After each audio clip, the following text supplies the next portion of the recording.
Eliza Hart's hands wouldn't stop shaking as she stared at the eviction notice nailed to her door. 3 weeks. That's all the bank gave her. 3 weeks to come up with money she didn't have, or lose everything her dead husband left behind. The Wyoming wind howled through the gaps in her cabin walls, cold as the truth she couldn't outrun. She was dying out here, slow and alone. Then came the knock. A stranger stood on her porch holding a torn shirt, and what he said next changed everything.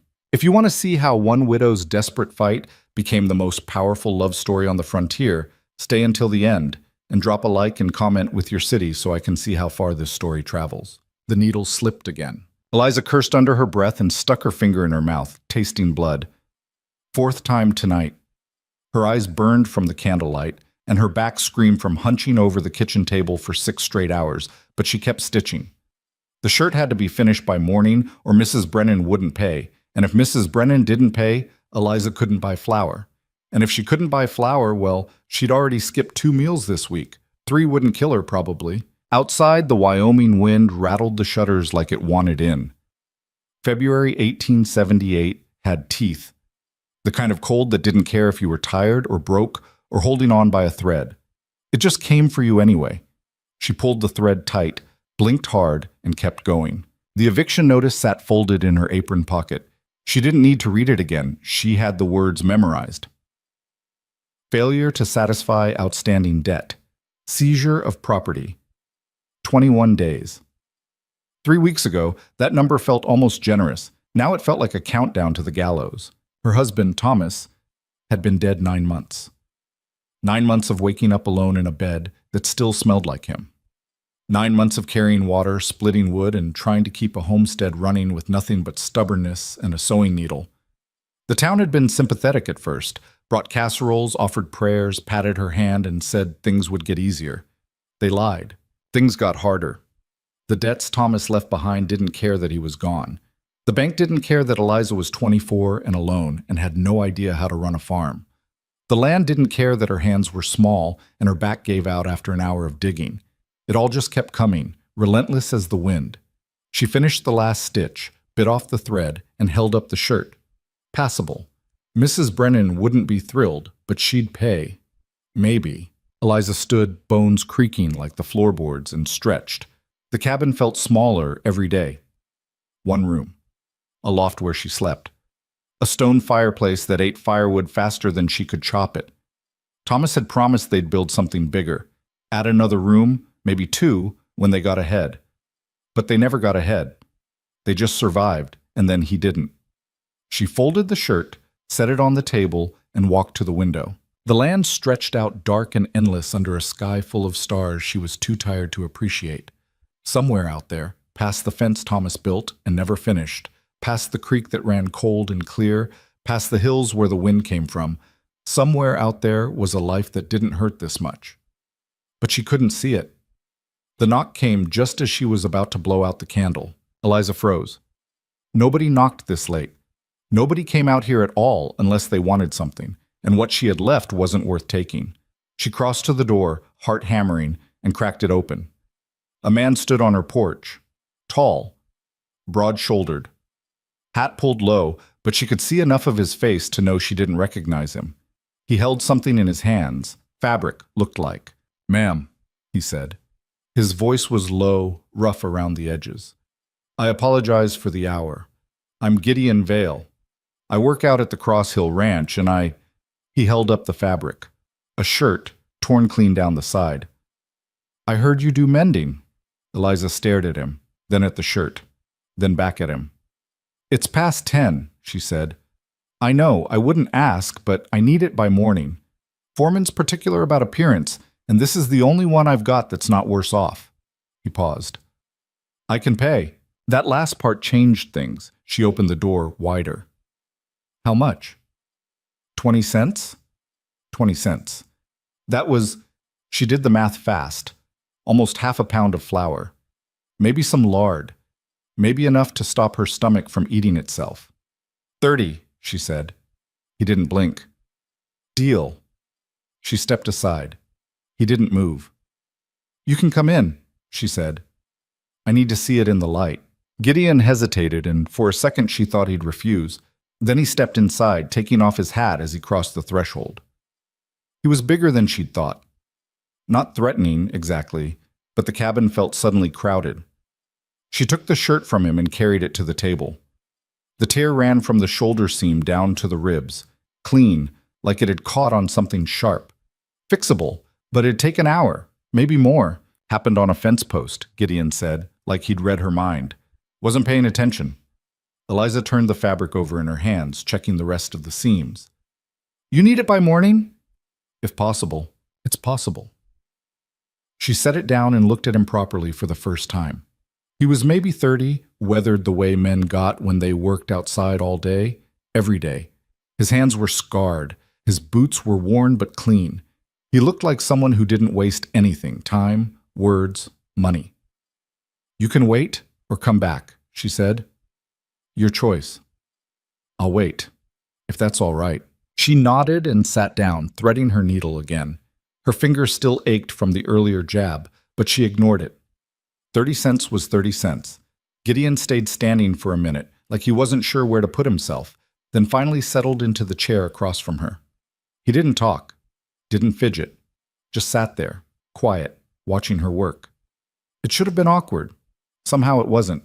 Eliza focused on the stitches, keeping them small and even. Her hands moved automatically, muscle memory from 1,000 shirts, 1,000 late nights, 1,000 moments just like this. She'd gotten good at sewing, good at a lot of things she never wanted to be good at. You live here alone? Gideon asked after a while. She didn't look up. Yes. Long? 9 months. He didn't say anything to that, but she felt the weight of it.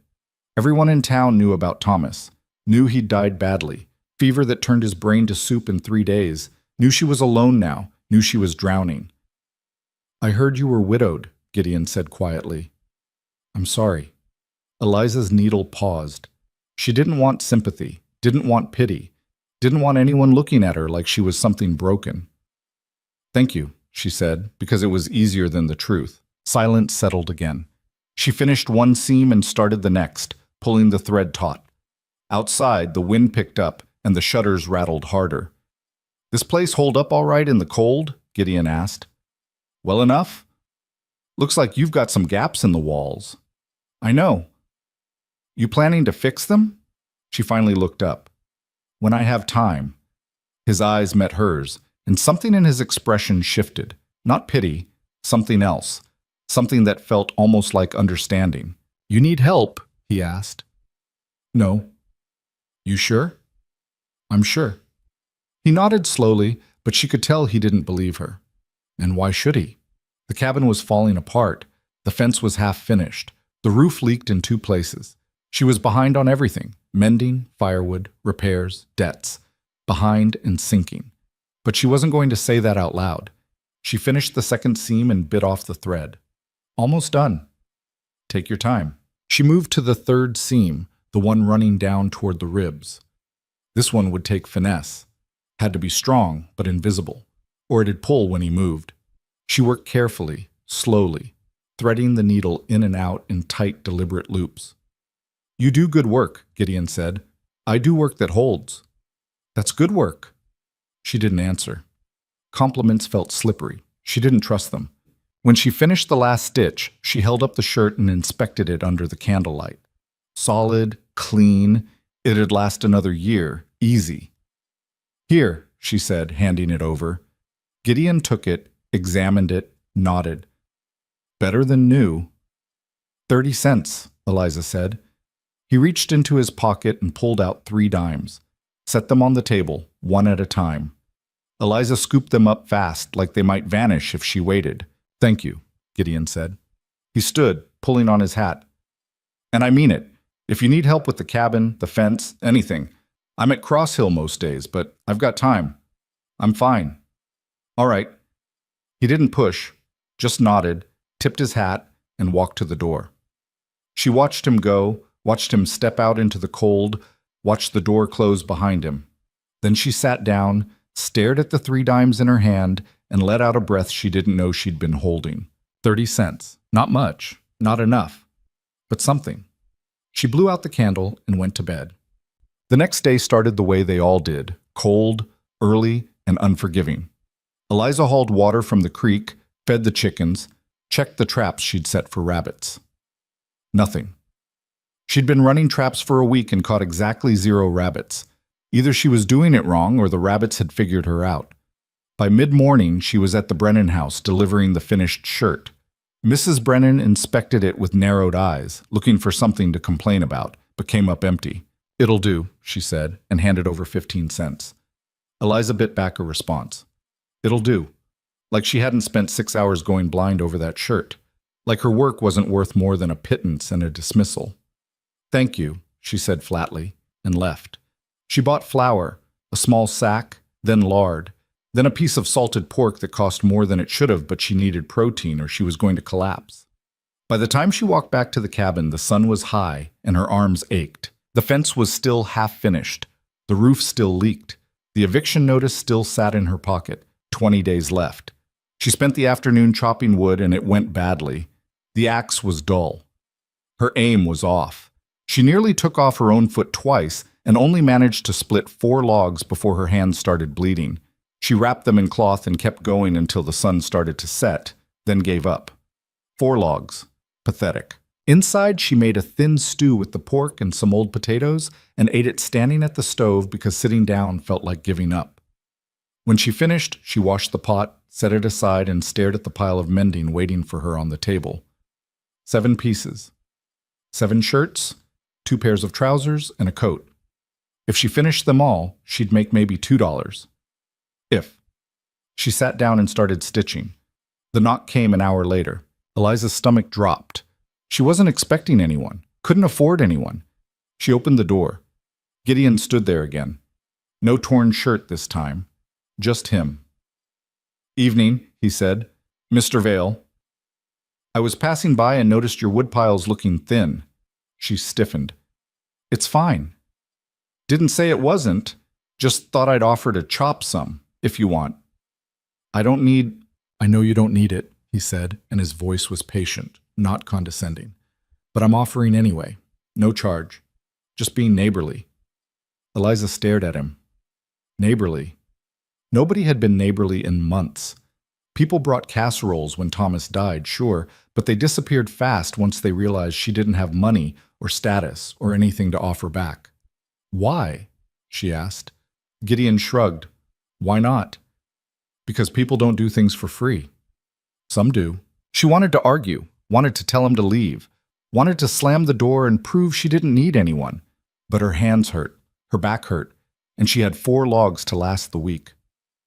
"All right," she said quietly. Gideon nodded. "I'll get started."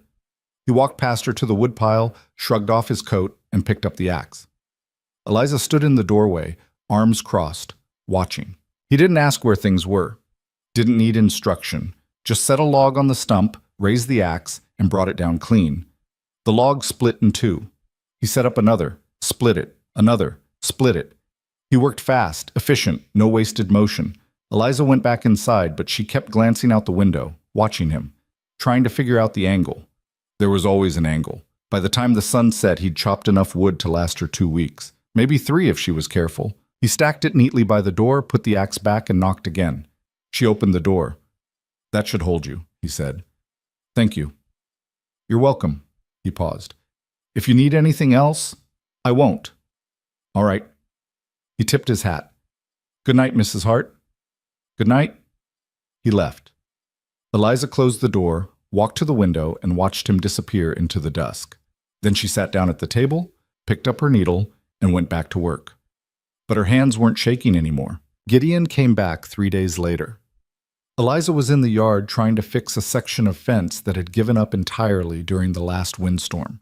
The post had snapped at the base, and now the whole thing leaned sideways like a drunk.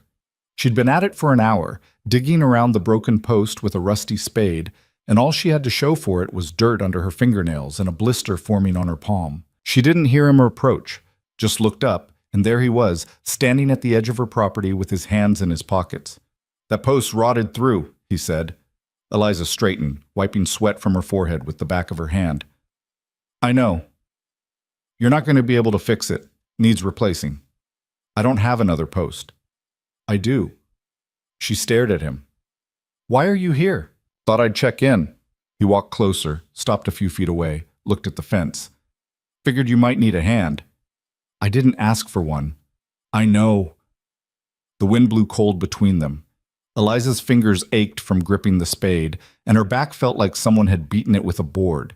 She wanted to tell him to leave, wanted to prove she could do this herself. But the post was rotted. She didn't have a replacement, and Winter wasn't going to wait for her pride. Fine, she said. But I'm paying you. You don't need to.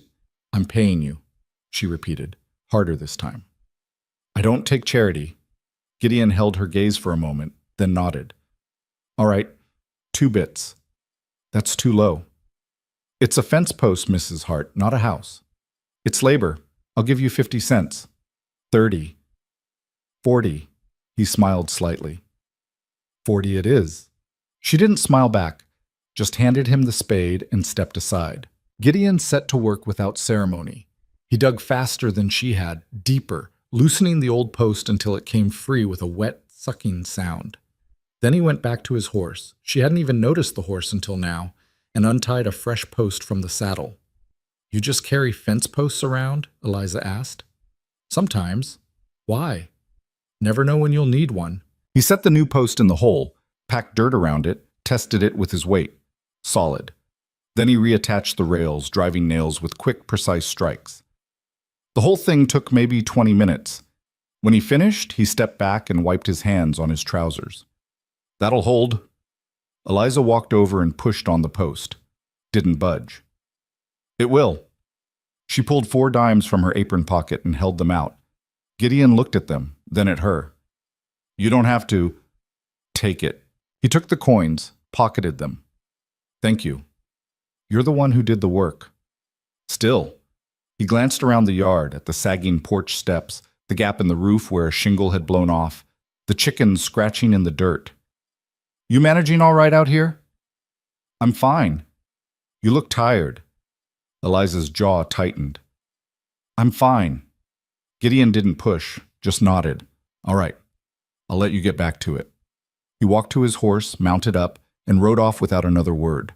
Eliza stood there in the cold, watching him go, and tried to ignore the small, stubborn part of her that wished he'd stayed longer.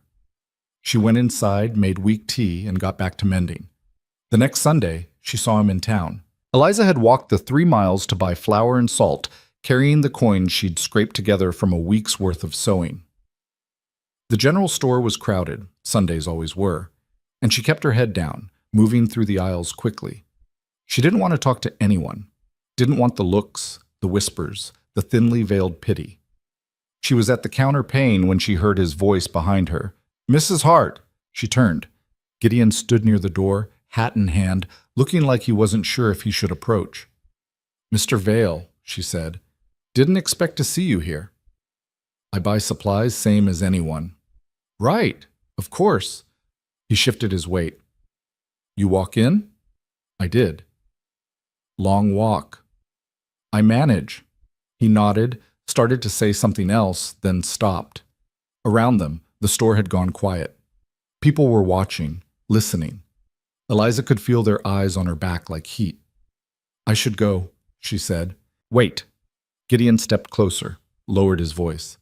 Let me give you a ride back. I've got the wagon. I know you don't need it, he said quietly, but it's 3 miles and it's cold, and I'm going that direction anyway. Eliza wanted to refuse, wanted to walk out with her head high and her supplies in her arms and prove to everyone watching that she didn't need help from anyone. But her feet hurt. The flour was heavy, and the walk home was long. All right, she said. They left together, and the whispers started before they even reached the door. The wagon ride was silent at first. Gideon drove steady, the horse plodding along the frozen road, and Eliza sat beside him with her hands folded in her lap. She could still feel the weight of the stairs from the store, could already imagine what people were saying. They're going to talk, she said finally. Let them. Easy for you to say. Is it? Gideon glanced at her. I'm a ranch hand, Mrs. Hart. I'm nobody. They'll talk about me same as you. It's different. Maybe. He turned his eyes back to the road. But I don't care what they say, and you should. Eliza didn't answer. Easy to say you didn't care. Harder to live it when you were the one people whispered about. They rode in silence for another mile. Then Gideon spoke again. How much do you owe? He asked. Eliza stiffened. Excuse me? The debt. How much? That's none of your business. I know it's not, but if I'm going to help, I need to know what we're dealing with. I didn't ask you to help. You didn't have to. She turned to look at him fully. Why do you care? Gideon was quiet for a moment. Then he said, because nobody should have to do this alone. Something in his voice made her chest ache. She looked away, stared at the road ahead, and felt the fight drain out of her. $300, she said quietly. Gideon didn't react, didn't flinch, just nodded. How much time? 17 days. You have any of it? $42. He did the math in his head. She could see it on his face. That's a lot of ground to cover. I know. What's your plan? Sow faster. That's not a plan. It's all I have. Gideon pulled the wagon to a stop in front of her cabin. He sat there for a moment, hands resting on the reins, thinking. What if I helped? He said. You can't give me $300. I don't have $300, but I can help you work, fix things, make the place more valuable, maybe buy you some time with the bank. The bank doesn't care about the fence. No, but they care about collateral, and a homestead that's falling apart isn't worth much. Eliza looked at him. You'd do that? Work for free? I'd do it for 40 cents a day. She almost laughed. That's still charity. It's employment. You're hiring me. I can't afford to hire you. Then pay me when you can. That makes no sense. Maybe not. Gideon met her eyes. But it's what I'm offering. Eliza sat there in the cold, the flower heavy in her lap, and tried to find the angle. Tried to see what he wanted, but all she saw was a man who looked tired and honest and like he meant every word. Why? She asked again, softer this time. Gideon looked away, stared out at the horizon. I lost someone too, he said quietly. A long time ago. And I know what it's like to feel like you're drowning and nobody's throwing you a rope. Eliza's throat tightened. She didn't know what to say to that. So, Gideon said, do you want help or not? She should have said no, should have sent him away, should have kept fighting alone the way she'd been fighting for 9 months, but she was so tired. Yes, she whispered. Gideon nodded. All right then, I'll be back tomorrow. He helped her down from the wagon, carried the flower inside, tipped his hat, and left. Eliza stood in the doorway and watched him go, and for the first time in months, she didn't feel quite so alone. Gideon showed up the next morning just after dawn. Eliza was already awake. She was always awake, feeding the chickens when she heard the horse. She looked up and saw him riding in, tools strapped to the saddle. Morning, he called. You're early. Plenty to do. He dismounted, tied the horse, and surveyed the property. Figured I'd start with the roof. You've got a leak. 2 leaks. Even better. He got to work without waiting for permission. Climbed up on the roof with a hammer and some spare shingles he'd brought and started patching. Eliza went back to her chores, trying not to watch him, but it was impossible. He moved with the kind of easy competence that came from years of hard work. No hesitation, no wasted effort. By midday, the roof was fixed. What else? He asked, climbing down. Eliza hesitated. There was so much. The porch steps. The door that didn't latch right. The window frame that let in wind. The chicken coop that was half collapsed. The steps, she said finally. Gideon nodded and got to work. It went on like that for days. He'd show up at dawn, work until sunset, and leave without asking for anything. He fixed the steps, reinforced the chicken coop, patched the gaps in the walls, replaced another fence post, sharpened her axe, hauled water when her back gave out. And slowly the homestead started to look like something that might survive winter. Eliza kept sewing, kept taking jobs, kept adding coins to the jar hidden under her bed. The number climbed, $50, $60, $70. Not fast enough. Never fast enough. One evening, as Gideon was packing up his tools, she brought him coffee. He took it, surprised. Thank you, he said. You've been here 6 days. I should have offered sooner. You don't owe me coffee. I know. She sat down on the porch step beside him.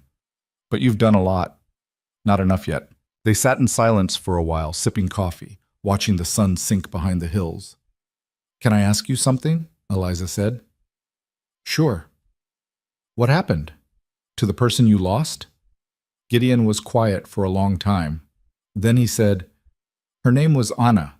We were going to get married. She got sick, pneumonia, and died 3 days before the wedding. Eliza's chest tightened. I'm sorry. It was a long time ago. Doesn't make it easier. No, he agreed. It doesn't. They didn't talk after that. Just sat there as the light faded and the cold crept in. When Gideon finally stood to leave, he paused. You're doing good, Mrs. Hart, he said. Better than you think. Eliza didn't feel like she was doing good, but she nodded anyway.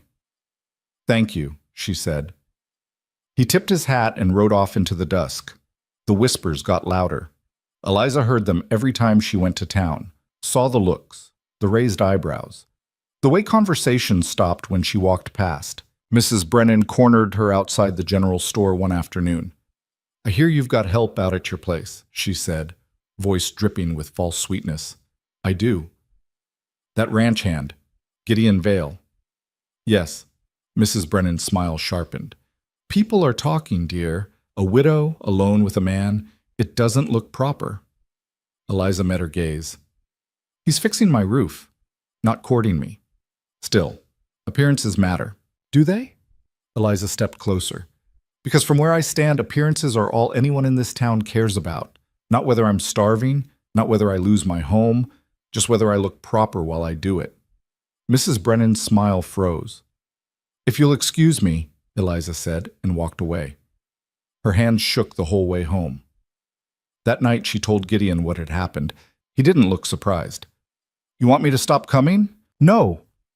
The answer came fast. Too fast. She cleared her throat. No, I wanted you to know what people are saying. I already knew. And it doesn't bother you? No. He looked at her. Does it bother you? Eliza thought about it. Thought about the whispers, the judgment, the way the town was so quick to tear her down. No, she said finally. It doesn't. Gideon smiled. Good. 2 days later, Eliza woke to the sound of hammering. She threw on her coat and went outside. Gideon was already there, working on the fence again, this time the whole section along the road. What are you doing? She called. Replacing the bad posts. I didn't ask you to. I know, but it needs doing. She walked closer. How many posts are you replacing? 8. That's a lot of work. I've got time. Eliza watched him for a moment, then shook her head. You're stubborn. So are you. She couldn't argue with that. She went inside, made breakfast, beans and the last of the bread, and brought him a plate. He stopped working long enough to eat, standing up, shoveling food into his mouth like he hadn't eaten in days. When's the last time you had a real meal? She asked. Define real. More than beans. He shrugged. Been a while. Come inside tonight. I'll cook something. Gideon looked at her, surprised. You don't have to. I know I don't have to, but you've been working yourself half to death for me. Least I can do is feed you. He hesitated, then nodded. All right, thank you. That night, Eliza made stew, thin but hot, and they ate together at her small table. It felt strange having someone across from her again. Strange, but not bad. This is good, Gideon said. It's mostly water. Still good. They ate in comfortable silence. When they finished, Gideon helped her wash the dishes without being asked. Their hands brushed once, and Eliza pulled back fast, heart jumping.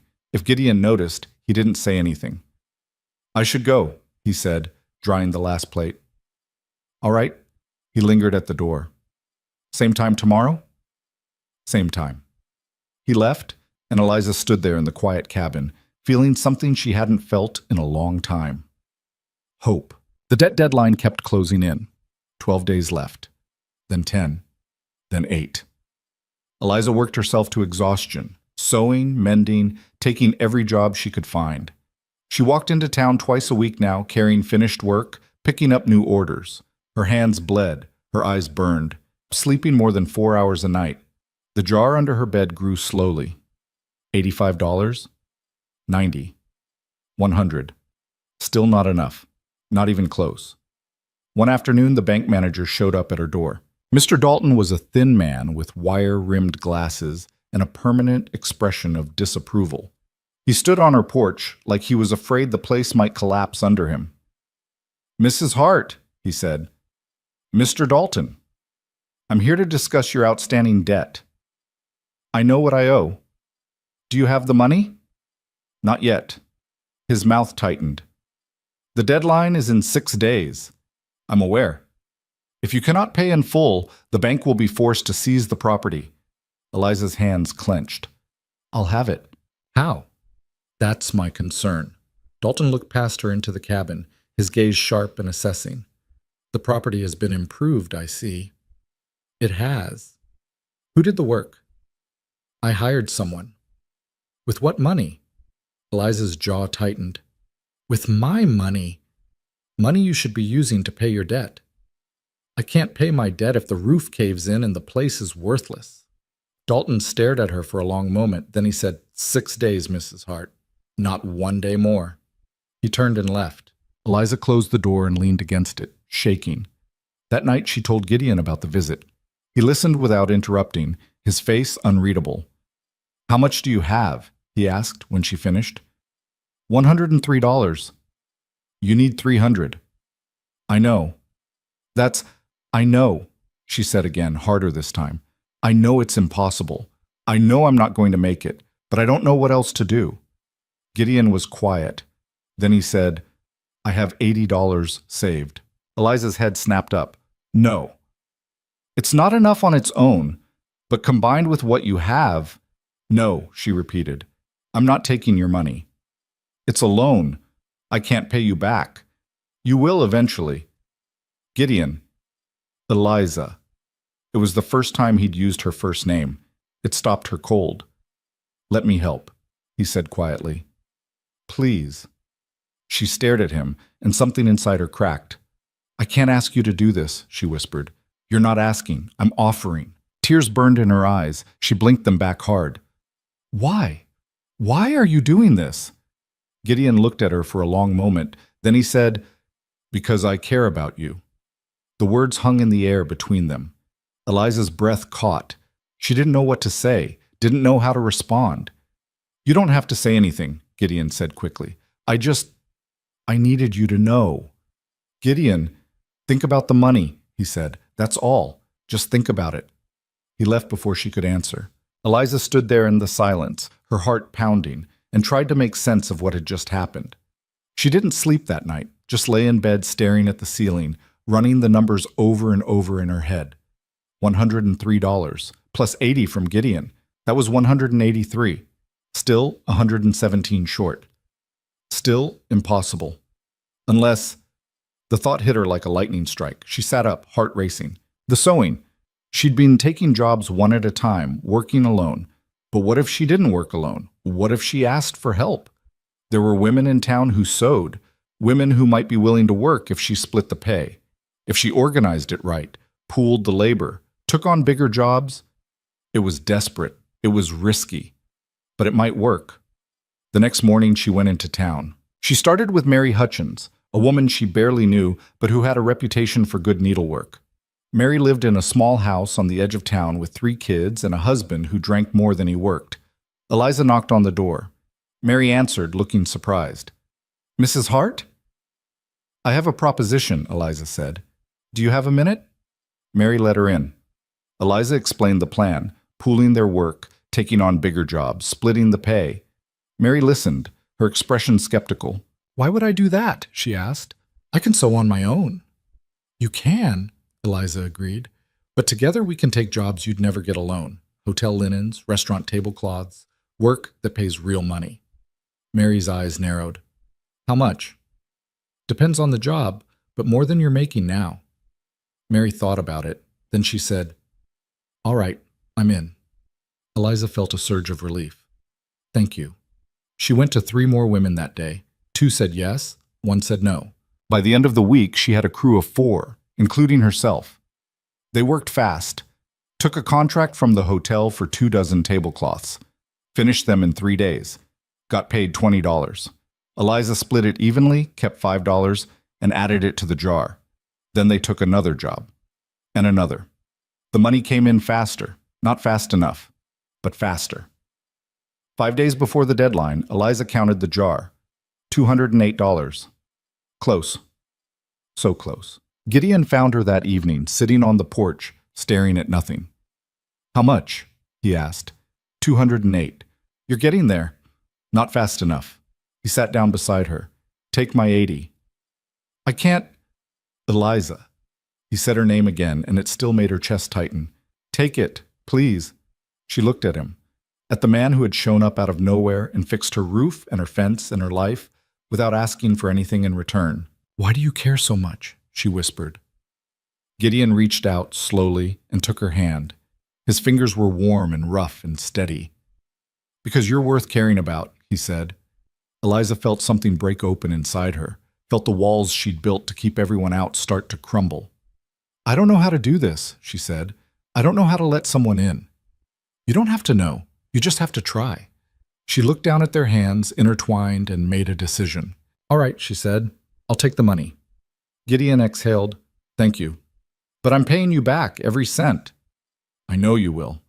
They sat there in the fading light, hands still clasped, and for the first time in months, Eliza let herself believe she might actually survive this.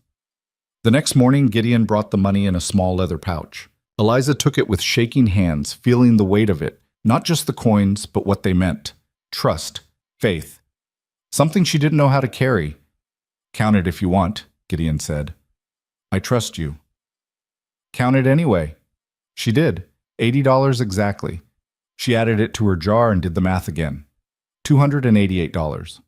12 short. $12 might as well have been $1,200. I'll get the rest, she said, more to herself than to him. I know you will. I have 3 days. Then we have 3 days. Eliza looked up at him. We? You think I'm stopping now? Gideon picked up his hammer. I've still got work to do. He went outside and got back to fixing the fence. Eliza watched him through the window for a moment, then forced herself to move. She had sewing to finish. 2 shirts and a coat. If she worked straight through, she could deliver them by tonight and maybe scrape together another $1 or 2. She sat down at the table and picked up her needle. Her hands wouldn't stop shaking. By mid-afternoon, she'd finished 1 shirt, but her eyes were starting to blur. She stood, stretched, and walked outside for air. Gideon was down by the creek, hauling water. He'd already made 3 trips that morning without being asked. You don't have to do that, she called. Doing it anyway, he called back. She almost smiled. Almost. When he came back up the hill, bucket in each hand, she met him halfway. Can I ask you something? She said. Sure. What happens if I don't make it? If I can't get the rest of the money? Gideon set the buckets down. You'll make it. But if I don't, then we'll figure something else out. There is nothing else. The bank takes the land and I lose everything. Not everything. He looked at her steady. You'll still have yourself. That's not nothing. Eliza's throat tightened. This land is all I have left of him, of Thomas. If I lose it, then you lose it, Gideon said quietly. And it'll hurt. But you'll survive because that's what you do. She wanted to argue, wanted to tell him he was wrong, but the words wouldn't come. I'm tired of surviving, she whispered. I know. He stepped closer. But you won't always be. She looked up at him, and the expression on his face made her chest ache. He meant it, every word. How do you know? She asked. Because I see you, he said, and you're stronger than you think. Eliza didn't feel strong. She felt like she was held together with thread and stubbornness and nothing else. But when Gideon looked at her like that, she almost believed him. She went back inside and finished the 2nd shirt. That evening, she walked into town to deliver the work. The sun was setting, painting the sky red and gold, and the cold bit through her coat like teeth. She delivered the shirts to Mr. Carson at the dry goods store. He paid her $1.50 without complaint, and then stopped by the hotel to see if they had more work.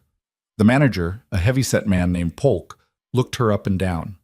You're the widow, he said. I am. Heard you're running some kind of sewing operation. I'm taking jobs, same as always. Help. Yes. Polk leaned back in his chair. How many girls you got working for you? 3, plus myself. Fast workers? Fast enough. He drummed his fingers on the desk, thinking. Then he said, I've got a job, big one. 50 napkins, 20 tablecloths, all white. All need to be done in 2 days. Eliza's heart jumped. How much? $30. $30. That would put her over. That would save her. I'll take it, she said. You sure? 2 days is tight. We can do it. Polk studied her for a moment, then nodded. All right, but if it's not done on time, you don't get paid. It'll be done. He handed her the fabric, heavy rolls of white linen that she could barely carry. She took them anyway, arms straining, and walked out into the cold. The walk home felt twice as long. By the time she reached the cabin, her arms were numb and her lungs burned. Gideon was still there, putting tools away. He saw her struggling and ran over. What is all this? A job, she gasped. 50 napkins, 20 tablecloths, 2 days. That's... He stopped. That's a lot. I know. You can't do that alone. I'm not alone. I have the other women. Gideon took the fabric from her and carried it inside. When do you start? Tonight. Eliza? I don't have a choice, Gideon. This is $30. This is what I need to make it. He set the fabric on the table and turned to face her. You need to sleep. I'll sleep when the debt is paid. You're going to kill yourself. Then I'll die with a roof over my head. They stared at each other. Then Gideon sighed and shook his head. Fine, he said, but I'm staying. You don't have to. I'm staying, he repeated. You're going to need help cutting fabric. Might as well be me. Eliza wanted to argue, but she was too tired, and honestly, she needed him. All right, she said quietly. Thank you. They worked through the night. Gideon cut fabric while Eliza sewed, their movements falling into an easy rhythm. He didn't talk much, just worked, steady and methodical, keeping her supplied with pieces. Around midnight, he made coffee. Around 2, he convinced her to eat a piece of bread. Around 4, her hands started cramping so badly she had to stop. Take a break, Gideon said. I can't. 5 minutes. Just rest your hands. She set down the needle and flexed her fingers, wincing. Gideon reached over and took her hand, rubbing the cramped muscles gently. His touch was careful, deliberate. Better? He asked. A little. He kept rubbing, working the tension out, and Eliza closed her eyes. It felt good. Too good. Gideon, she said softly. Yeah? Why are you really doing this? His hand stilled. I told you. No, she interrupted. You said you care. But this, she gestured at the fabric, the cabin, everything. This is more than caring. This is, she couldn't finish. Didn't know how. Gideon was quiet for a long moment. Then he said, I've spent 5 years alone, 5 years working, sleeping, existing, not living. And then I met you, and he stopped, started again. You make me want to live again. Eliza's breath caught. I'm not asking you for anything, he said quickly. I just needed you to know. Gideon, we should get back to work. He let go of her hand and picked up the scissors. The moment was over. But Eliza sat there, staring at him, feeling something shift inside her chest, something warm and terrifying and impossible to ignore. She picked up her needle and kept sewing. By dawn, they'd finished 15 napkins. Eliza sent word to the other women to come help, and by mid-morning, Mary, Susan, and Anne had all arrived. They set up around the table, working in assembly line fashion, 1 cutting, 3 sewing, Eliza doing the detail work. It was chaos. Organized chaos, but chaos. Mary's youngest started crying. Susan pricked her finger and bled on a napkin, had to start over. Anne's stitches were crooked and Eliza had to redo them. But they kept going, fueled by coffee and desperation. Gideon stayed out of the way, mostly. He kept the fire going, made more coffee, watched the kids when they got too rowdy. At one point, Eliza looked up and saw him holding Mary's baby, bouncing the child gently while Mary sewed. It did something to her, seeing him like that. She looked away fast and focused on the work. By nightfall, they'd finished 40 napkins and 12 tablecloths. Close. So close. The women left to go home to their families, promising to come back first thing in the morning. Eliza and Gideon were alone again. "You should sleep," he said. "So should you." "I'm fine." "You've been awake as long as I have." "I'm used to it." Eliza looked at him, really looked. His eyes were shadowed, his face was drawn. He looked as exhausted as she felt. "Gideon," she said gently, "go home, get some rest, I'll be fine. I'm not leaving you alone. I've been alone for 9 months." "And you shouldn't have been." The words hung between them. Eliza stood, walked over to him, and did something she hadn't done in a long time. She reached out and touched his face. Gideon went very still. "Thank you," she whispered, "for everything." He covered her hand with his, holding it against his cheek. "You don't have to thank me." "I do." They stood there in the candlelight, close enough that she could feel the heat coming off him, and Eliza felt something crack wide open inside her. All the walls she'd built, all the defenses. They crumbled. "I'm scared," she whispered. "Of what?" "Of this, of you, of what happens if I let myself—" She couldn't finish, couldn't say it out loud. Gideon's thumb brushed across her knuckles. "You don't have to be scared." "Yes, I do, because if I lose you too—" "You won't. You can't promise that." "No," he agreed. "But I can promise I'm not going anywhere by choice." Eliza looked up at him, and the expression on his face nearly undid her. He meant it, every word. "I don't know how to do this," she said. "Neither do I." "Then how—" "We figure it out," Gideon said quietly. "Together." Eliza closed her eyes and leaned forward, resting her forehead against his chest. He wrapped his arms around her slowly, carefully, like she might break. She didn't break. She just stood there, held by someone who cared, and let herself feel it. They stayed like that for a long time. Then Gideon stepped back, cleared his throat, and said, "You should get some sleep. Big day tomorrow." Eliza nodded, not trusting her voice. "I'll be back at dawn," he said. "All right."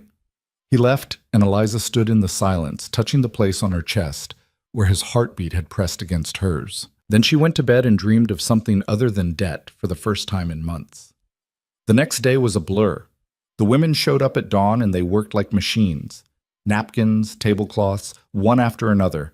Eliza's fingers moved automatically, her mind focused on nothing but the stitches.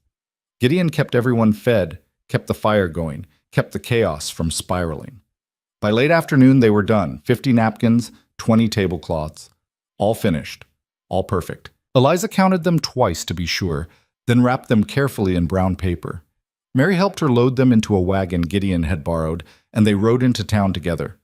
Mr. Polk inspected every piece with a critical eye. Eliza held her breath. Finally, he nodded. "Good work." "So we're paid?" "You're paid." He counted out $30 and handed it over. Eliza took the money with shaking hands. $30. She had it. She actually had it. "Thank you," she said. Polk waved her off. "You earned it. If you want more work, let me know." "I will." She walked out of the hotel in a daze. Mary was waiting by the wagon. "You got it?" Mary asked. "I got it," Mary grinned. "Then we did it." "We did." They split the money. Eliza kept 12, gave the rest to the women. Then she rode home with Gideon, the coins heavy in her pocket. When they reached the cabin, she went straight inside and emptied the jar, counted everything. $312. She had it. She actually had it. Eliza sat down hard, the money spread across the table, and started laughing, or crying. She wasn't sure which. Gideon knelt beside her. "You did it." "We did it," she corrected. "No, you did it. I just helped." Eliza looked at him through blurry eyes. "I couldn't have done this without you." "Yes, you could have." "No," she said firmly. "I couldn't. And I don't want to." Gideon went very still. "What are you saying?" Eliza took a shaky breath. "I'm saying I don't want to do this alone anymore. I'm saying—" She swallowed hard. "I'm saying I care about you too." The words felt terrifying and liberating at the same time. Gideon stared at her. Then he smiled, really smiled, and it transformed his whole face. "Yeah?" he said softly. "Yeah." He reached out and cupped her face in his hands. "Can I kiss you?" Eliza's heart hammered. "Yes." He kissed her slowly, carefully, like she was something precious. And for the first time in 9 months, Eliza didn't feel like she was drowning. She felt like she was coming up for air. When they finally pulled apart, Gideon rested his forehead against hers. "I love you," he said quietly. "I know it's too soon, and I know you might not feel the same, but I needed to say it." Eliza's breath hitched. "It is too soon. I know, but—" She paused. "But I think I could. Love you, if you give me time." Gideon smiled. "I've got all the time in the world." They sat there on the floor, surrounded by money and possibility, and Eliza let herself believe in a future again. The next morning, she went to the bank. Mr. Dalton looked surprised to see her. "Mrs. Hart." "Mr. Dalton." She set the money on his desk. $300, as agreed. Dalton stared at the pile of coins. Then he counted them slowly, twice, like he couldn't believe it. "This is—" He stopped. "You actually did it." "I did." He made a note in his ledger, stamped a paper, and handed it to her. "Your debt is cleared. The land is yours." Eliza took the paper with shaking hands. It was done. It was actually done. "Thank you," she said. Dalton nodded stiffly. "Good day, Mrs. Hart." She walked out of the bank and into the cold Wyoming morning, and for the first time in 9 months, the weight on her chest was gone. She was free. Gideon was waiting outside. He saw her face and grinned. "You did it." "I did it." He picked her up and spun her around right there in the middle of the street, and Eliza laughed, really laughed, for the first time since Thomas died. When he set her down, she was breathless and dizzy and happier than she'd been in months. "What now?" Gideon asked. Eliza looked at him, at this man who had shown up with a torn shirt and somehow saved her life, and made a decision. "Now," she said, "we figure out what comes next, together." Gideon's smile widened. "I like the sound of that." They walked back to the cabin hand in hand, and Eliza felt something she hadn't felt in a long time. Not just hope, certainty. Over the next few weeks, things shifted. Gideon still came by every day, but now it wasn't just to work. Sometimes they just sat together, talked, shared meals. He told her about his life before Anna, before the ranch, before Wyoming. She told him about Thomas, about the early days when everything felt possible. It wasn't always easy. Some days the grief still hit her hard. Some days she felt guilty for being happy. Some days she wondered if she was betraying Thomas by moving on. But Gideon never pushed, never demanded, just stayed. One evening, as they sat on the porch watching the sunset, he asked, "What do you want, Eliza? Long term?" She thought about it. "I want to keep the land, build something, maybe expand the sewing business." "That's good." "What about you?" Gideon was quiet for a moment. Then he said, "I want a place of my own, not working for someone else. Something I build from the ground up." "Like what?" "A ranch, maybe. Horses. I've always been good with horses." Eliza looked at him. "That's a big dream." "Too big?" "No." She reached over and took his hand. "I think it's exactly the right size." He squeezed her fingers. "What if we did it together?" Eliza's heart skipped. "What?" "The ranch.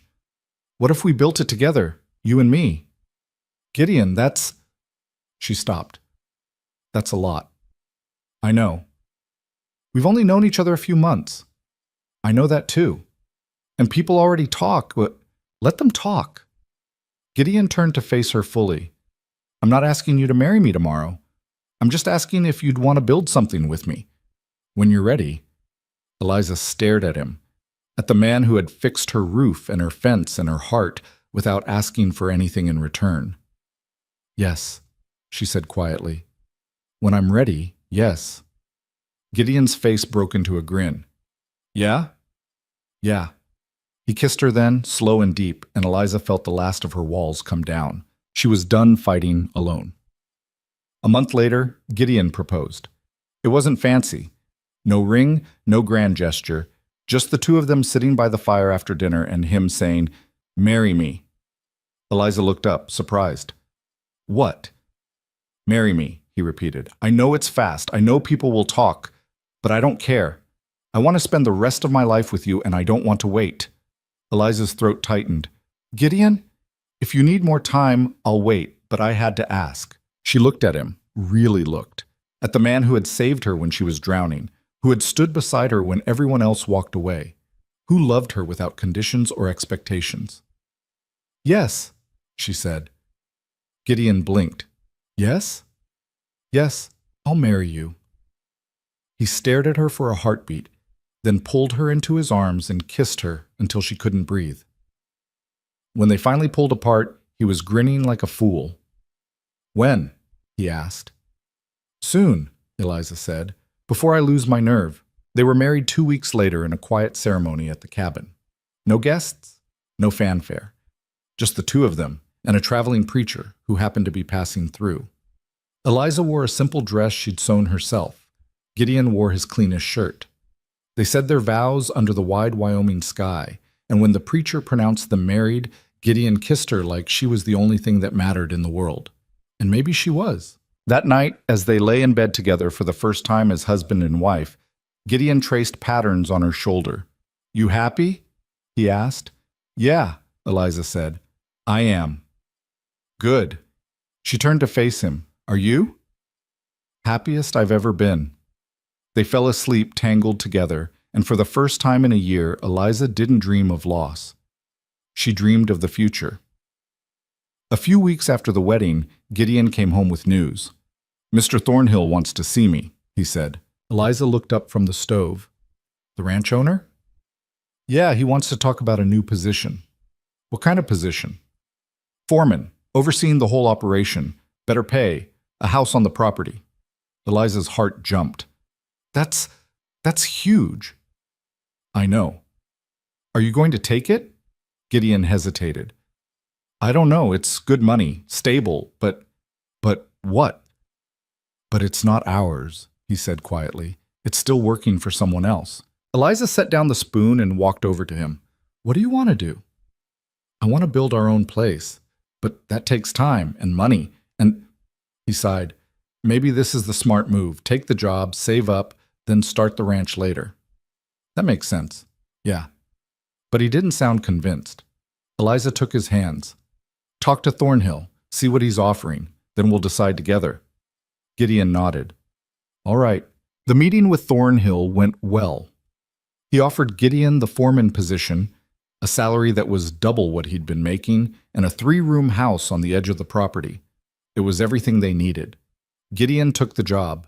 They moved into the house a week later, and it felt like stepping into a different life. The place was small but solid, real floors, real walls, a roof that didn't leak.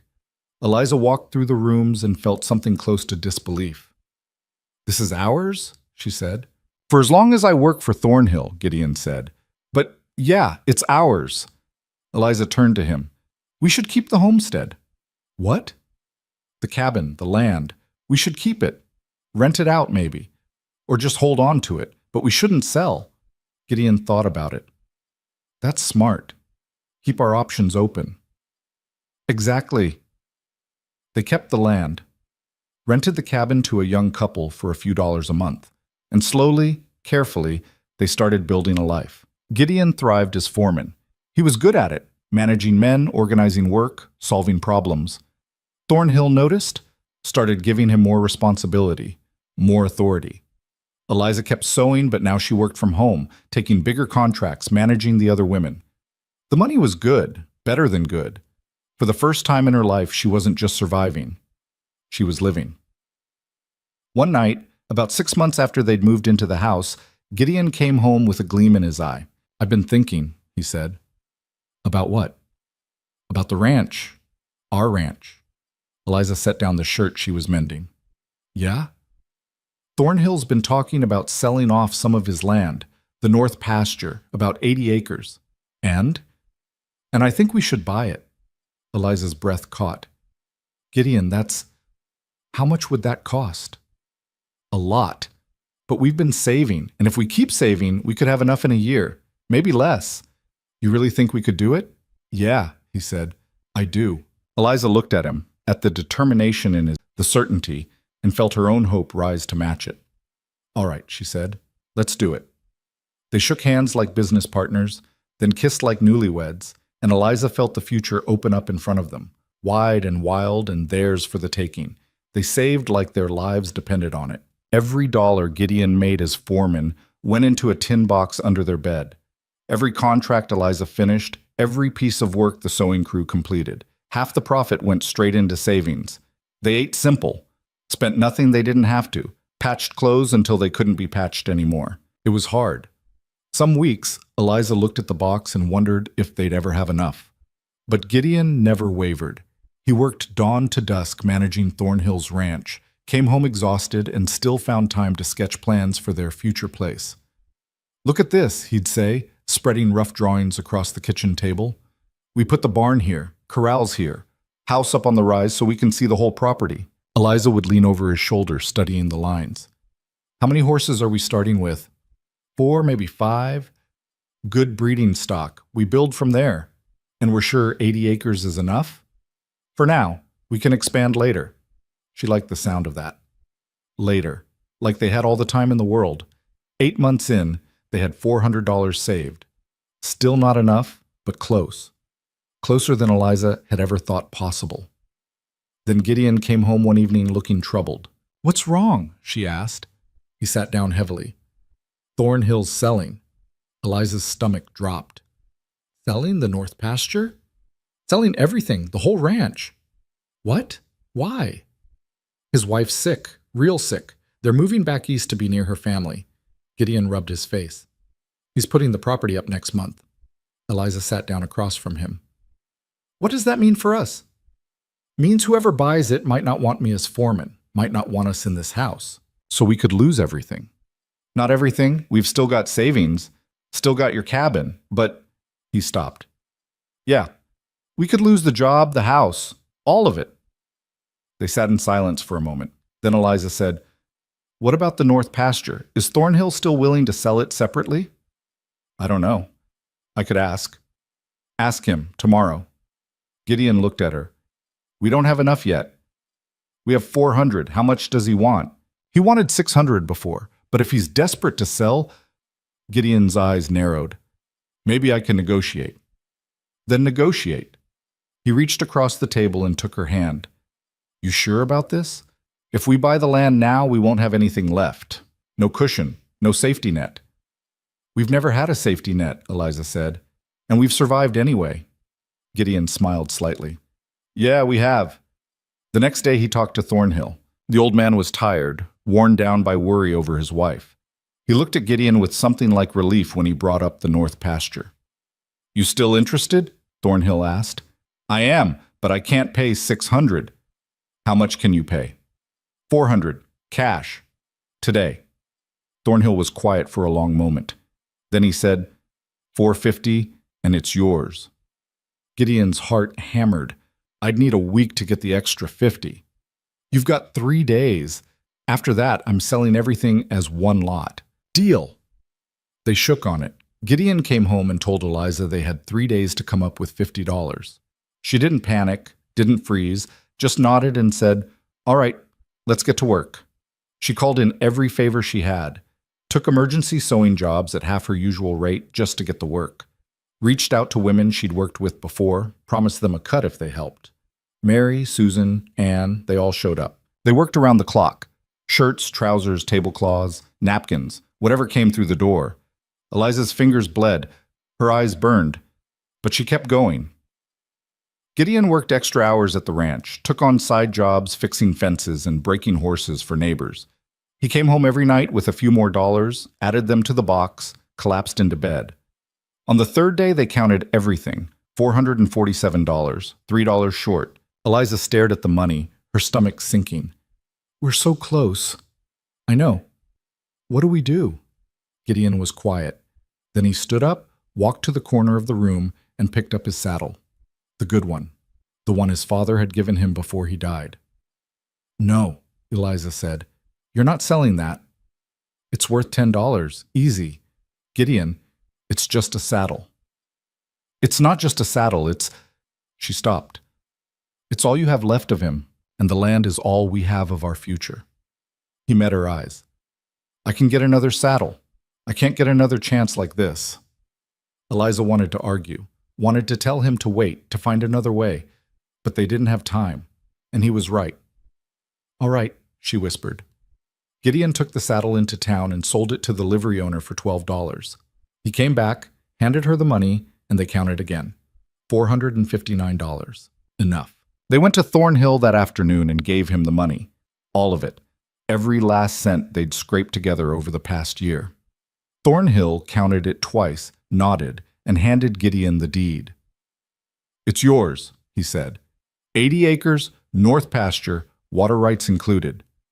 Gideon stared at the paper in his hands like he couldn't quite believe it was real.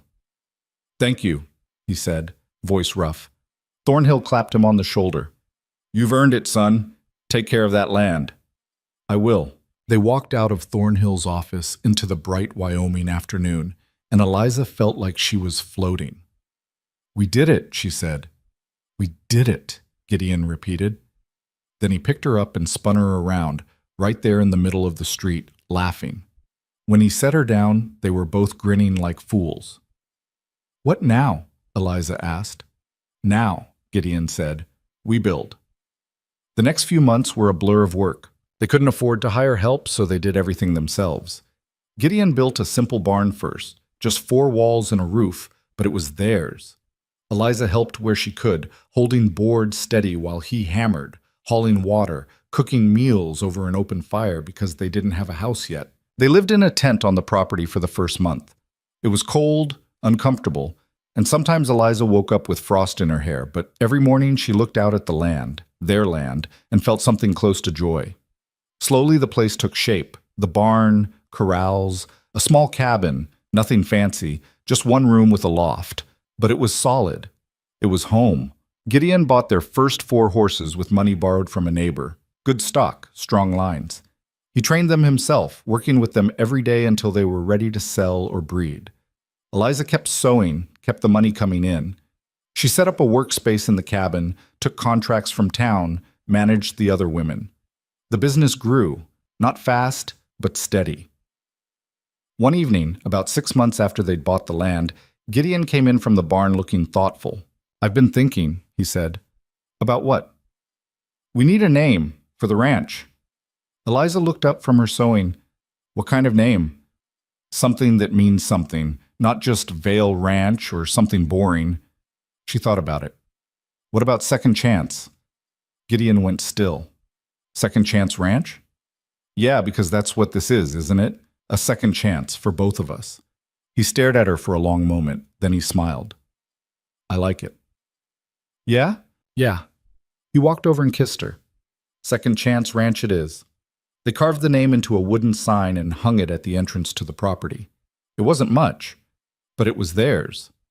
Word spread fast that Gideon Vale was breeding quality horses. People started coming to look, to buy.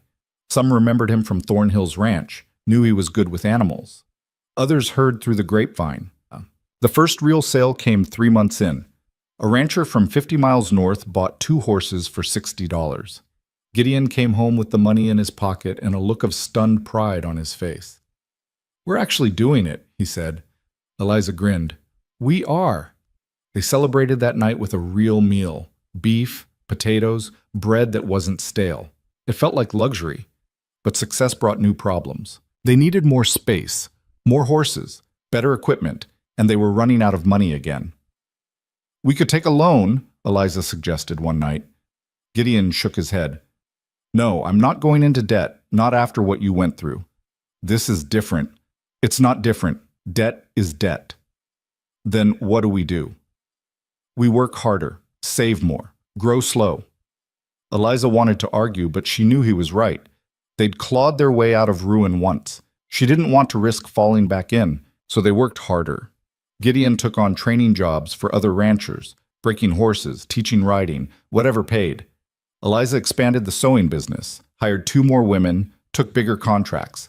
They barely saw each other some weeks, just passed in the night, too tired to do more than collapse into bed.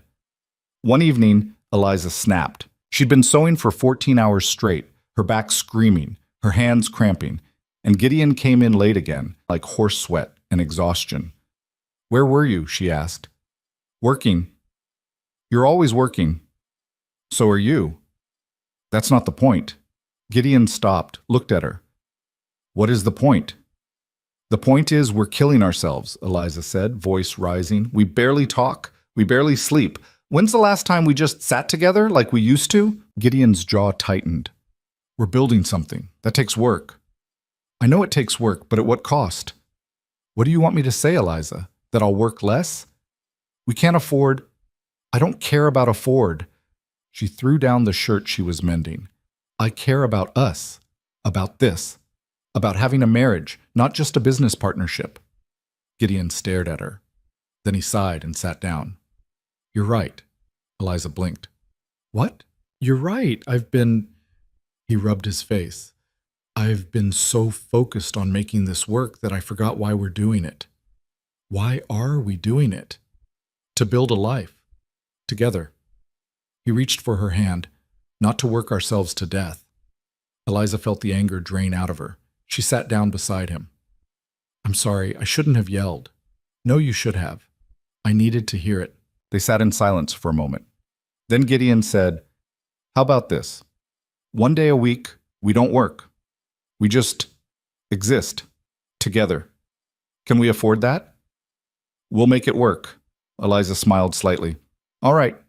One day a week." They started taking Sundays off. Not completely. Animals still needed feeding, chores still needed doing, but they did them together. Slowly. And then they'd spend the rest of the day just being. Sometimes they'd ride out to the far edge of the property and have a picnic. Sometimes they'd stay in bed late, talking. Sometimes they'd just sit on the porch and watch the sky. It saved them. A year into running the ranch, Eliza realized she was pregnant. She'd suspected for a few weeks, missed monthly, nausea in the mornings, exhaustion that went beyond the usual. But she'd been afraid to hope, afraid to jinx it. When she finally told Gideon, he went very still. "You're sure?" he asked. "Pretty sure." He stared at her. Then he broke into the biggest smile she'd ever seen and picked her up, spinning her around. "We're having a baby," he said, voice full of wonder. "We're having a baby," Eliza repeated, and suddenly it felt real. Gideon set her down gently, like she might break. How do you feel?" "Terrified. Excited. Both." "Me too." They stood there holding each other, and Eliza felt a whole new kind of fear settle in. What if something went wrong? What if she lost the baby? What if she wasn't strong enough? "Hey," Gideon said softly, like he could read her mind. "We'll figure it out, like we always do." Eliza nodded, trying to believe him. The pregnancy was hard. Eliza couldn't sew as long without her back seizing up, couldn't work in the barn without getting dizzy. The nausea lasted all day, not just mornings, and she lost weight instead of gaining it. Gideon hovered, worried, driving her crazy with his concern. "I'm fine," she'd snap. "You're not eating." "I can't keep anything down." "You need to try." "I am trying." They fought more than they had in months. Not real fights, just the sharp edges of stress wearing them both down. But Gideon never stopped trying. He'd come home with remedies he'd heard about. Ginger tea, dry crackers, anything that might help. He took over all the heavy lifting, wouldn't let her do anything remotely strenuous. "I'm pregnant, not dying," Eliza said one afternoon. "I know, but I'm not taking chances."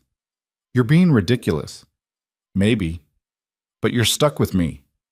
She wanted to stay mad, but she couldn't. Not when he looked at her like she was the most important thing in the world. 5 months in, things got better.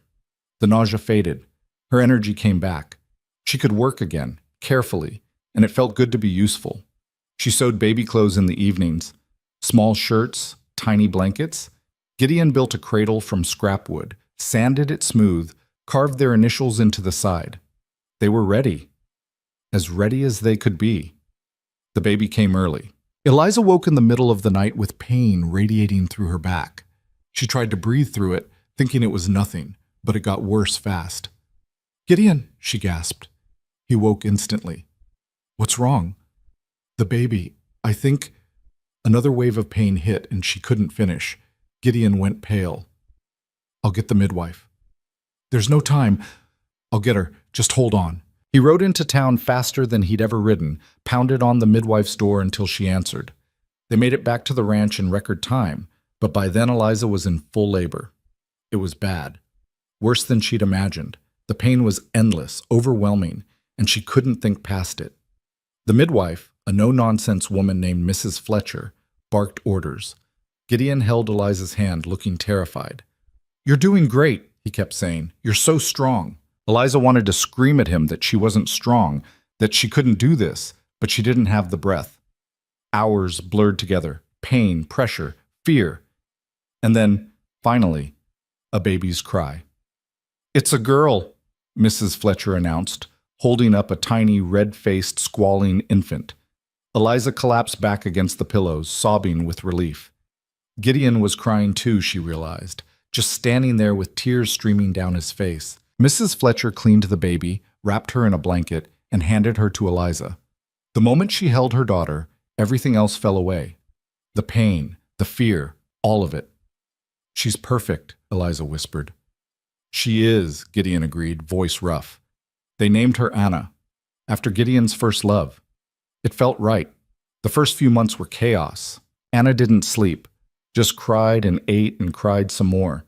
Eliza was exhausted in a way she'd never been before, bone-deep, soul-crushing, tired. Her body ached. Her breasts hurt. She couldn't think straight. Gideon helped as much as he could, but he still had the ranch to run. He'd take Anna in the morning so Eliza could sleep a few hours, but then he'd be gone all day and she'd be alone with a screaming baby. Some days she sat on the floor and cried along with Anna, feeling like she was failing at everything. But slowly, it got easier. Anna started sleeping longer, started smiling, started being a person instead of just a bundle of needs, and Eliza found her rhythm. Learned to sew with Anna strapped to her chest, learned to cook one-handed, learned to function on 3 hours of sleep. Gideon would come home at night and find her rocking Anna, singing soft songs, and he'd just stand in the doorway watching them with this look on his face. What? Eliza asked one night. Nothing. Just, you're a good mother. I don't feel like a good mother. You are. She wanted to believe him. When Anna was 6 months old, a man named Horace Brennan came to the ranch. He was a big rancher from the next county over, ran a huge operation, and he'd heard about Gideon's horses. I'm looking for good breeding stock, he said. Heard you've got some. I do, Gideon said. Brennan looked around the property, at the small barn, the simple corrals, the modest cabin. Not much of a setup. It's enough. Maybe. Brennan walked over to the corral where Gideon's best mare was grazing. This one for sale? No. Why not? She's my foundation stock. Everything's for sale at the right price. Gideon's jaw tightened. Not her. Brennan studied him for a moment. Then he said, I like you, Vale. You've got spine. How'd you like to come work for me? Gideon blinked. What? I need a new head trainer. Someone who knows horses. You'd be good. I've got my own place. This? Brennan gestured at the ranch. This is barely getting by. I'm offering real money, a real operation. I'm not interested. Think about it. I pay well. You'd have resources, support, a crew. I said no. Brennan's expression hardened. You're making a mistake. Maybe, but it's my mistake to make. Brennan left, and Gideon stood there feeling like he'd just dodged something dangerous. That night, he told Eliza about the offer. How much was he offering? She asked. Didn't say, but probably a lot. And you turned him down? Of course I did. This is ours. I'm not giving it up to work for someone else. Eliza looked at him. Even if it would be easier? Easier isn't always better. She smiled. No, it's not. They kept building, kept growing, kept fighting for every inch of ground. 2 years in, they bought another 20 acres from a neighbor who was moving east. Expanded the barn.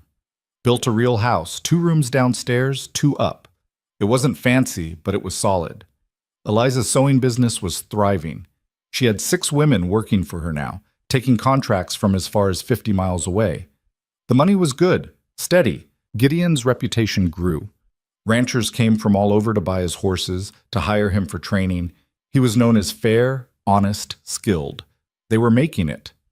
One evening, as they porch of their new house watching Anna play in the yard, Gideon said, "You ever think about where we started?" "All the time. Hard to believe, isn't it?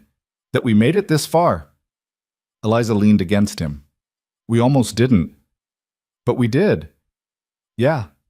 She smiled. "We did." Anna ran over, dirt on her face, holding a flower she'd picked. "Mama, look." Eliza took the flower. "It's beautiful, sweetheart." "For you." "Thank you." Anna grinned and ran off again. Gideon watched her go, then turned to Eliza. "You happy?"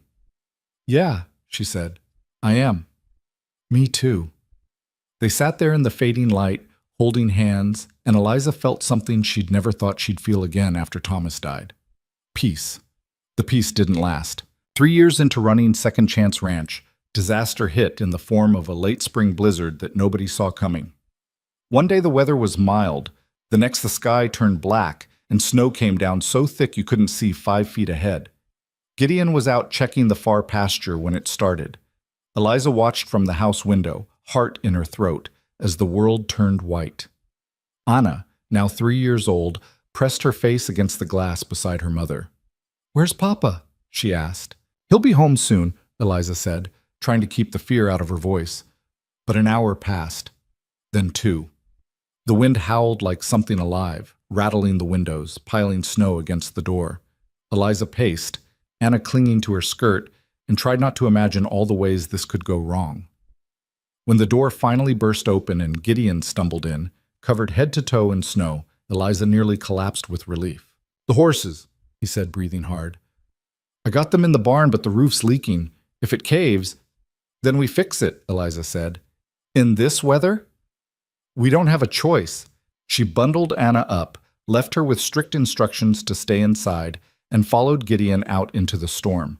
The cold hit like a fist. Snow stung her face. The wind tried to knock her sideways, but she kept moving. Inside the barn, water was dripping through gaps in the roof, pooling on the floor. The horses were nervous, stamping and snorting. Gideon grabbed tools, climbed up into the rafters, and started patching what he could reach. Eliza held the ladder, passed him boards, tried to keep her teeth from chattering. Her fingers went numb. Her face felt like ice. But she didn't stop. It took 2 hours to shore up the worst of it. By the time they stumbled back to the house, they were both half frozen and shaking. Anna ran to them, crying, "I thought you weren't coming back." "We're here," Eliza said, pulling her close. "We're okay." But the storm lasted 3 days. 3 days of wind and snow and cold that seeped into everything. They burned through half their firewood, ran low on food, huddled together at night under every blanket they owned. When it finally cleared, Gideon went out to assess the damage. He came back looking grim. "How bad?" Eliza asked. "Bad. Part of the fence is down, lost 2 chickens, and the mare—" He stopped. "She's sick. I think she got too cold." Eliza's stomach dropped. The mare was their best breeding stock. If they lost her, what do we do? "Hope she pulls through." The mare didn't pull through. She died 2 days later, and Gideon buried her himself in ground that was still half frozen. He didn't talk much after that. Just worked, silent and grim, rebuilding what the storm had destroyed. Eliza wanted to comfort him, but didn't know how. So she did what she always did. She worked. Took extra sewing contracts, pushed herself harder, tried to make up for the loss. One night, she found Gideon sitting alone in the barn, staring at the empty stall where the mare used to be. "Gideon," she said softly. He didn't look up. "We can't afford to replace her." "I know. Without her, we can't breed quality stock. Without quality stock, we'll figure it out." "How?" He finally looked at her, and his eyes were hollow. "We just lost months of progress. Maybe years." Eliza sat down beside him. "Remember when I was about to lose the cabin? When it felt impossible? This is different." "It's not different. It's just hard. And we've done hard before." Gideon was quiet for a long time. Then he said, "What if I can't do this? What if I'm not good enough?" Eliza took his hand. "You are good enough. You're the best horseman I've ever seen. One setback doesn't change that. Feels like more than a setback. I know. But we're not giving up. Not now. Not ever. He squeezed her fingers. You really believe that? Yeah, she said. I do. They sat there in this cold barn, holding on to each other, and slowly Gideon's shoulders straightened. The hollowness in his eyes faded. All right, he said finally. We keep going. We keep going. It took 6 months to recover from the storm. They bought a new mare, not as good as the one they'd lost, but decent, with money they'd been saving to expand the house. The fence got repaired. The barn got fixed. Life went on. Anna turned 4, then 5. She was wild, fearless, constantly underfoot. She followed Gideon around like a shadow, begging to help with the horses. He taught her to feed them, to brush them, to move slow and speak soft. She's got a gift, he told Eliza one evening. She's got your stubbornness. That too. Eliza watched them together, her husband and her daughter, so alike it sometimes hurt, and felt a fierce protective love that scared her with its intensity. When Anna was 6, Eliza got pregnant again. This time, she knew what to expect. The nausea, the exhaustion, the way her body would betray her for months. But she also knew it would pass, knew she'd survive. Gideon was more relaxed this time, less frantic. He still hovered, still worried, but he trusted her to know her own limits. The pregnancy was easier than the first. No early labor, no complications. When the time came, the midwife arrived with plenty of warning, and the birth went as smoothly as these things ever did. They had a boy. They named him Thomas, after Eliza's first husband. Gideon held the baby and looked at Eliza with questions in his eyes. She knew what he was asking. Was this all right? Was it strange to name their son after the man who'd come before him? He was part of my life, Eliza said quietly. Part of what made me who I am. I don't want to forget that. Gideon nodded. Then Thomas it is. Thomas was easier than Anna had been. He slept. He ate. He barely cried. Anna was fascinated by him, constantly wanting to hold him, touch him, talk to him. Gentle, Eliza would remind her. He's little. I know, Mama. I'm being careful. Life settled into a new rhythm. 2 children, a growing ranch, a business that kept expanding. It was chaotic and exhausting, and sometimes Eliza wondered how they were managing at all. But they were managing, more than managing. When Thomas was 2 and Anna was 8, Horace Brennan showed up again. Eliza saw him riding in and felt her stomach tighten. Nothing good came from men like Brennan showing up unannounced. What do you want? Gideon asked, not bothering with pleasantries. Heard you had some setbacks, Brennan said. Thought I'd check in. We're fine. Are you? Brennan looked around. Place looks smaller than I remember. We're doing fine, Eliza said, stepping out onto the porch. Thomas was on her hip, Anna behind her legs. Brennan's eyes flicked to the children, then back to Gideon. My offer still stands. Head trainer position. Better pay. Better life for your family. Not interested, Gideon said. You should be. I've expanded, got 300 horses now. Need someone good to manage them. I've got my own horses to manage. Brennan's expression hardened. You're making a mistake, Vale. This place, he gestured dismissively, it's never going to be more than a struggling little operation. You could have stability, security. We have stability, Eliza said, and we have security. It's just ours, not yours. Brennan looked at her like he was seeing her for the first time. You're the widow. Hart, wasn't it? Vale now. Right. His smile was cold. I remember hearing about you. Nearly lost everything, didn't you? Had to scrape and beg just to survive. Eliza's jaw tightened. I survived. That's all that matters. For now. But what happens when the next disaster hits? You going to scrape and beg again? If I have to. That's no way to live. It's my way to live, Eliza said. And I'll thank you to get off my property. Brennan stared at her. Then he laughed, short and sharp. You two deserve each other, stubborn and stupid. He rode off. Gideon watched him go, jaw tight. That man's going to be a problem. Let him be a problem somewhere else. But Brennan didn't go somewhere else. He stayed in the area, buying up land, expanding his operation, and slowly, quietly, He started making things difficult for anyone who competed with him. First, the feed supplier started charging Gideon higher prices. Then the livery owner stopped taking his horses for boarding. Then rumors started circulating that Second Chance ranch stock wasn't as good as thought. Nothing provable, nothing Gideon could fight directly. Just a slow, steady pressure designed to squeeze them out. "He's trying to break us," Eliza said one night. "I know." "What do we do?" Gideon was quiet.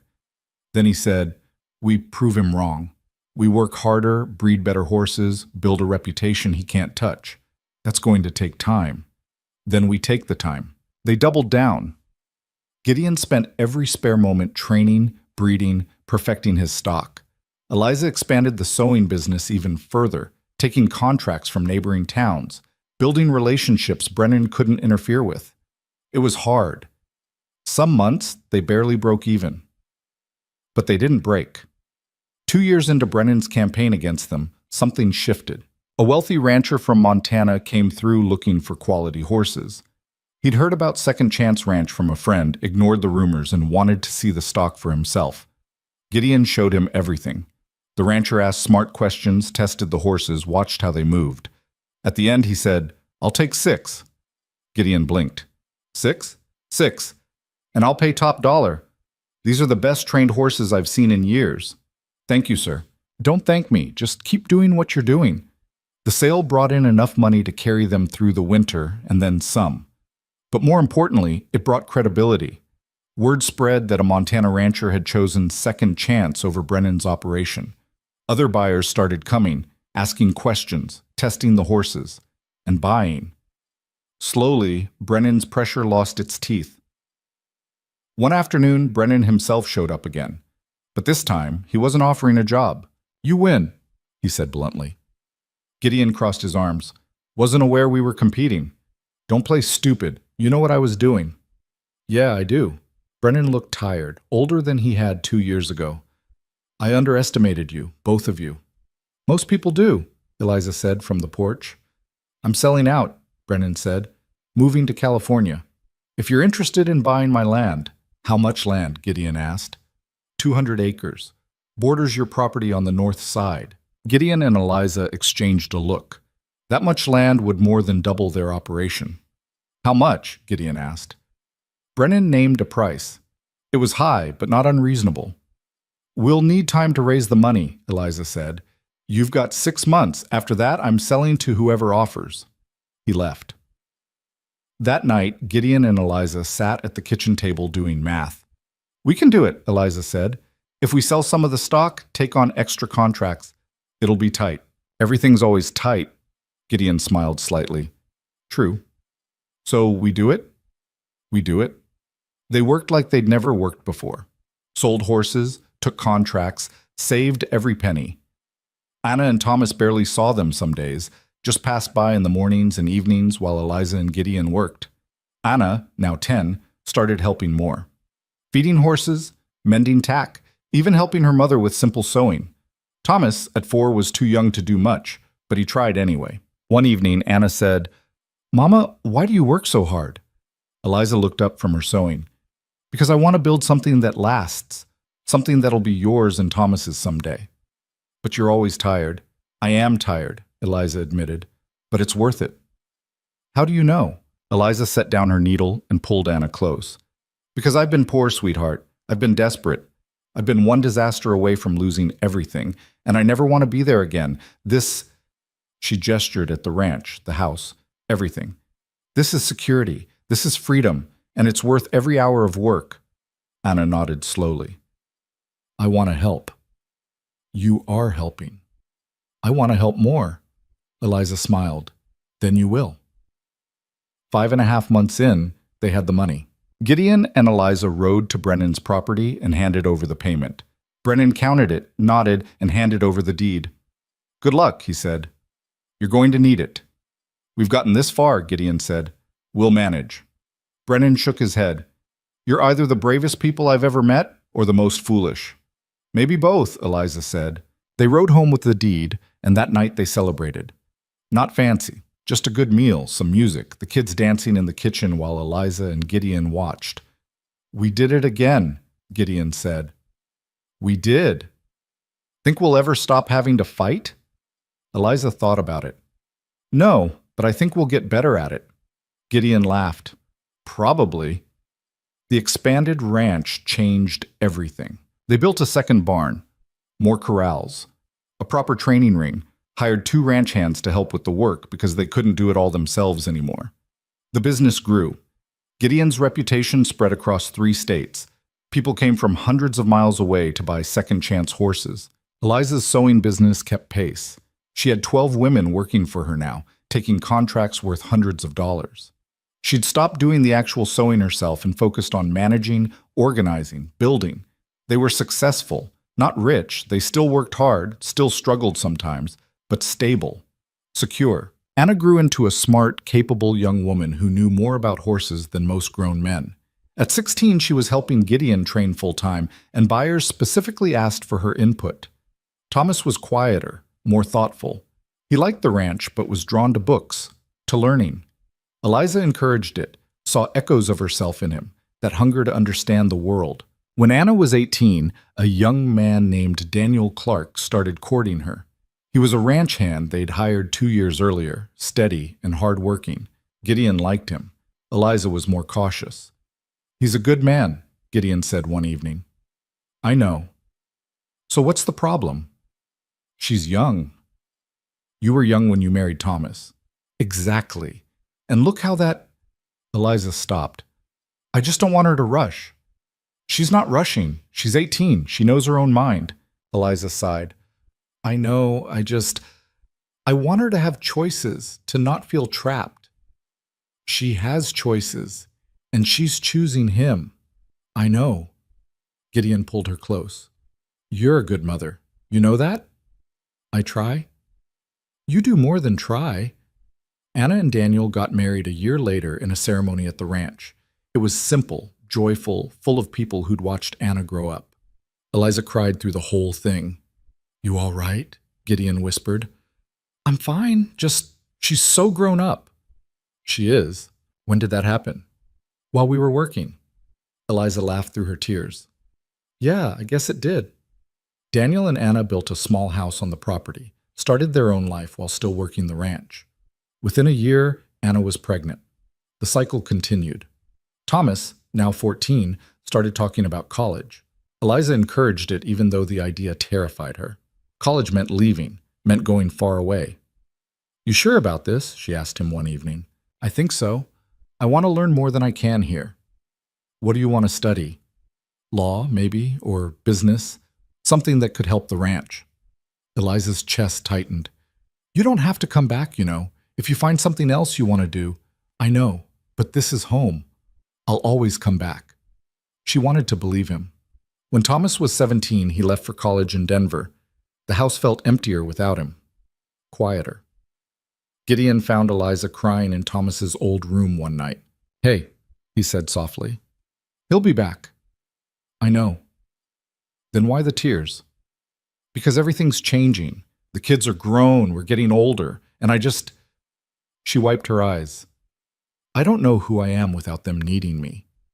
Gideon sat down beside her. "You're the woman who built all of this. The woman who saved a homestead, raised 2 kids, and created an empire." "Empire's a strong word. Is it?"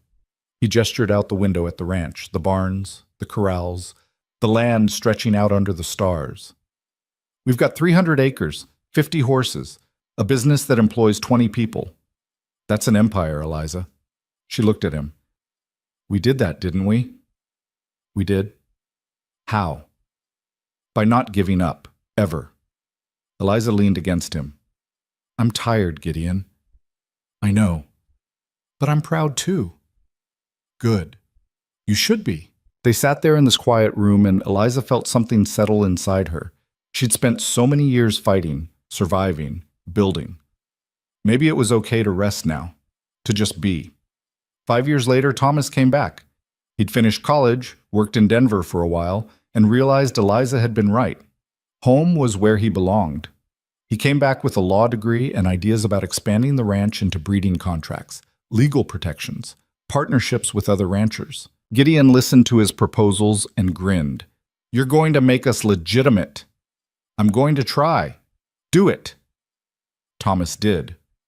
Within 2 years, Second Chance Ranch had formal contracts with buyers across 5 states, legal protections, a reputation that couldn't be touched.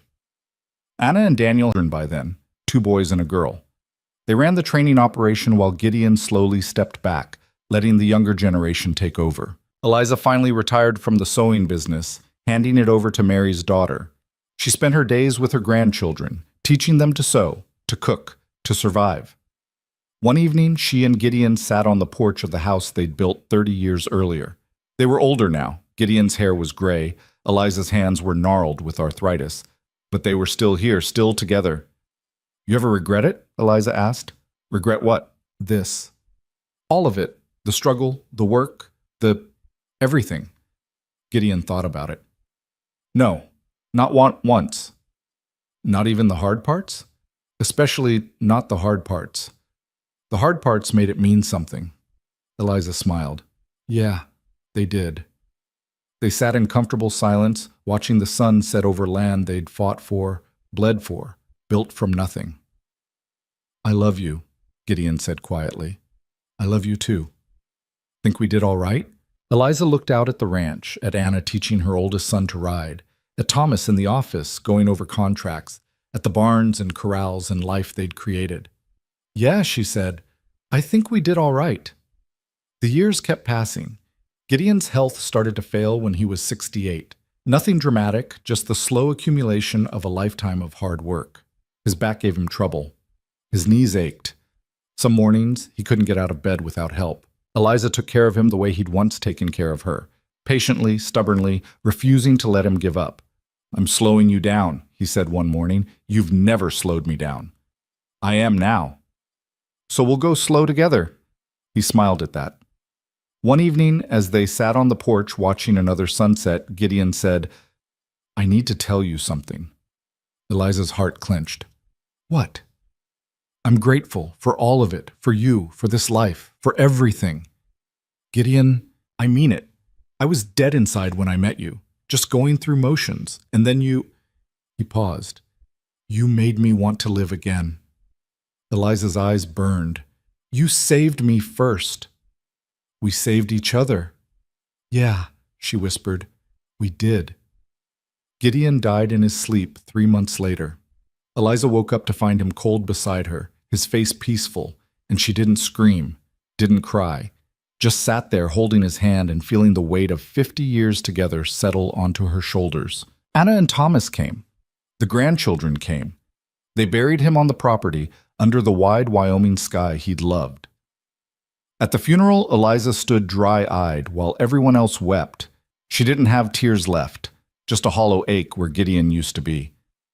After everyone left, she went back to the grave alone. I don't know how to do this without you, she said to the dirt. I don't know who I am without you. The wind whispered through the grass. No answer, just silence. Eliza stood there until the sun set, then walked back to the house, to the life they'd built, to the family they'd created. And she kept going, because that's what they did. They kept going. She lived another 7 years, watched her grandchildren grow, watched the ranch expand even further under Thomas and Anna's leadership, watched Second Chance become one of the most respected breeding operations in the West. She saw Anna's daughter, named Eliza, start training horses at 12, saw Thomas's son take over the business side at 20, saw the legacy continue. On her last day, Anna sat with her. Mama? Anna said, holding her hand. Tell me a story. What kind of story? About you and Papa, about how you started. Eliza smiled. Her voice was thin, weak, but she told it anyway. Told the story of a widow on the brink of losing everything, of a ranch hand with a torn shirt, of hard work and harder choices, and a love that saved them both. You built all this, Anna said when she finished.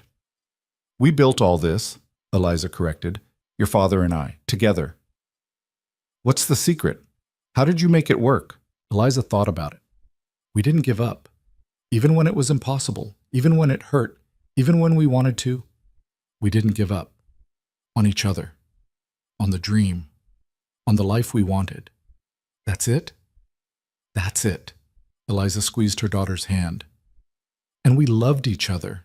Not the easy kind of love, the hard kind. The kind that chooses to stay even when it would be easier to leave. Anna was crying. I'm going to miss you. I know, but you'll be all right. You've got everything you need. How do you know? Because I raised you, and your father raised you, and you're stronger than you think. Anna laughed through her tears. You always said that. Because it's always true. Eliza closed her eyes. She was tired. So tired. But it was the good kind of tired. The kind that came from a life well lived. Tell Thomas I love him, she whispered. I will. And tell the grandchildren, she paused. Tell them their grandmother was once a widow who thought she'd lost everything, but she found something better, something worth fighting for. I'll tell them. Eliza smiled.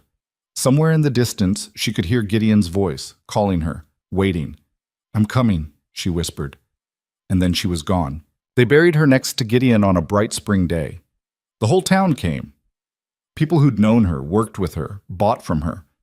They told stories about the widow who'd survived the impossible, about the woman who'd built an empire with nothing but determination and a sewing needle. But the best story, the truest story, was the one Anna told her own children years later. Your great-grandmother was dying when a stranger knocked on her door, Anna said. She was alone and desperate and ready to give up. But instead of giving up, she let him in, let him help, let herself hope again. And together, they built everything you see now, this ranch, this family, this life. What's the moral? One of the children asked. Anna smiled.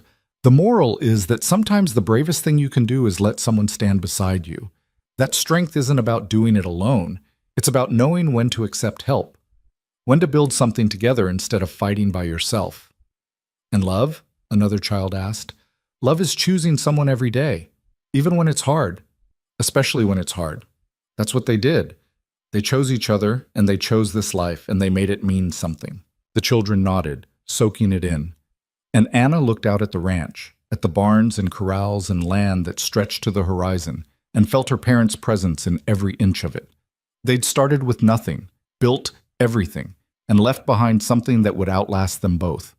Not just a ranch, not just a business, a legacy, a family, a proof that even the most desperate beginnings could become the most powerful endings. And sometimes, when the wind blew just right and the sun hit the fields at the perfect angle, Anna swore she could hear them, Eliza and Gideon, laughing together somewhere out beyond the hills.